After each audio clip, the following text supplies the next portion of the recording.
न तो कर्मों से न धन से बल्कि त्याग और भक्ति से ही अमृतत्व प्राप्त होता है। हरे कृष्णा। आप सभी को पाप मोचनी एकादशी की बहुत सारी शुभकामनाएं। मनुष्य का जीवन कर्मों से बंधा हुआ है।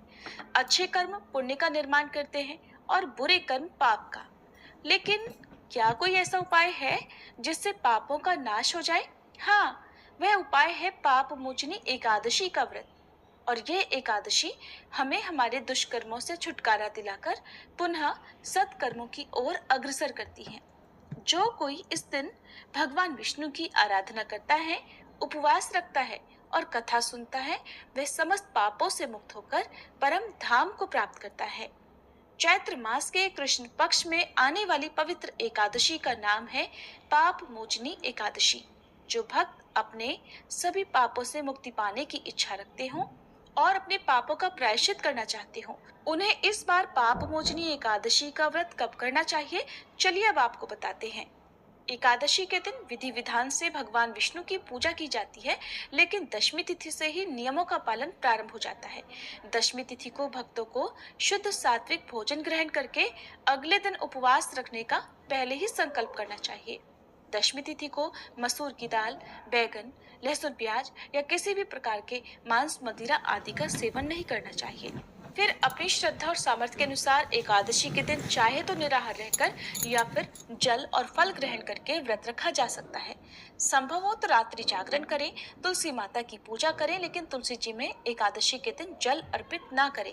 एकादशी से एक दिन पहले तुलसी के पत्ते तोड़कर रख लें, क्योंकि भगवान के भोग में तुलसी के पत्तों का होना अनिवार्य है। और फिर अगले दिन द्वादशी तिथि को शुभ मुहूर्त में पूजा करके, शुभ मुहूर्त यानी पारण मुहूर्त के अंदर अंदर अपने व्रत का पारणा तुलसी के पत्ते, जल, मिश्री या पंचामृत से करना चाहिए, तभी व्रत पूर्ण माना जाता है। इस बार एकादशी के दिन बहुत ही शुभ योग बन रहे हैं, लेकिन एकादशी की तिथि 2 दिन है। अब आप किस दिन व्रत रखेंगे ये भी कमेंट बॉक्स में जरूर बताइएगा। तो चलिए शुरू करते हैं आज की वीडियो। इस बार एकादशी तिथि प्रारंभ होगी 25 मार्च दिन मंगलवार को सुबह 5:06 से और एकादशी की तिथि समाप्त होगी 26 मार्च बुधवार को सुबह 3:45 पर। एकादशी की तिथि इस बार 2 दिन है। ऐसे में व्रत रखने की तिथि को लेकर बहुत ज्यादा असमंजस बना हुआ है, लेकिन कौन सी तिथि में आपको व्रत रखना है चलिए बताते हैं। इस बार पाप मोचनी एकादशी का व्रत 25 मार्च मंगलवार को और 26 मार्च बुधवार को दोनों ही दिन रखा जाएगा। 25 मार्च मंगलवार के दिन एकादशी सारा दिन रहेगी, सूर्योदय से पहले, लेकिन दशमी तिथि भी है। और जब भी दशमी तिथि के साथ एकादशी का संयोग होता है तो जो भी वैष्णव जन है वो इस दिन उपवास नहीं रखते हैं। ऐसे में वैष्णव एकादशी का व्रत रहेगा 26 मार्च बुधवार को। आप चाहे दोनों ही तिथियों में व्रत रख सकते हैं, दोनों ही तिथियां सही हैं, मन में आप बिल्कुल भी डाउट ना रखें। द्वादशी तिथि प्रारंभ होगी 26 मार्च बुधवार को सुबह 3:46 से और द्वादशी तिथि की समाप्ति 27 मार्च गुरुवार को। देखा जाए तो 26 मार्च बुधवार की मध्य रात्रि का ये समय होगा 1:42 AM पर, यानी रात के समय में ही द्वादशी तिथि समाप्त होगी। और ये महाद्वादशी होगी, क्योंकि सुबह सूर्योदय से पहले से लेकर रात तक द्वादशी तिथि रहेगी। और ऐसे में बहुत से भक्त एकादशी के साथ साथ द्वादशी को भी व्रत रखते हैं, क्योंकि ऐसा संयोग बहुत कम ही देखने को मिलता है। और इस बार एकादशी का व्रत बहुत ही शुभ योग यानी कि सर्वार्थ सिद्धि योग में रखा जाएगा। ऐसा संयोग बहुत ही कम हो कि एकादशी भी हो, सर्वार्थ सिद्धि योग भी बन रहा हो। तो ऐसे में शिव योग इस बार 25 मार्च को दोपहर 2:53 तक रहेगा और बाद में सिद्ध योग प्रारंभ हो जाएगा। 26 मार्च को सिद्ध योग दोपहर 12:26 तक रहेगा और बाद में साध योग पूरा दिन रहेगा।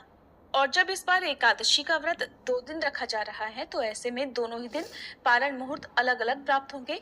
ध्यान रखिएगा, जब भी आप एकादशी का व्रत रखते हैं तो आपको व्रत पारण मुहूर्त के साथ साथ हरिवासर के समय का भी पता होना चाहिए, क्योंकि कई बार लोग उपवास तो रखते हैं लेकिन हरिवासर के समय में व्रत खोल लेते हैं। और हरिवासर द्वादशी तिथि लगते ही प्रारंभ हो जाता है, जो कि 5 से 6 घंटे तक रहता है। इस अवधि में व्रत नहीं खोलना चाहिए।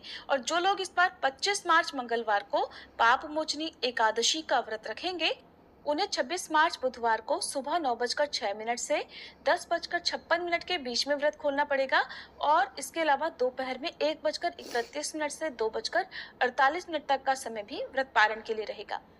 और जो वैष्णव एकादशी का यानी 26 मार्च बुधवार को व्रत रखेंगे, उन्हें 27 मार्च गुरुवार को सुबह 6:28 से 6:40 के बीच में अपना व्रत खोलना होगा।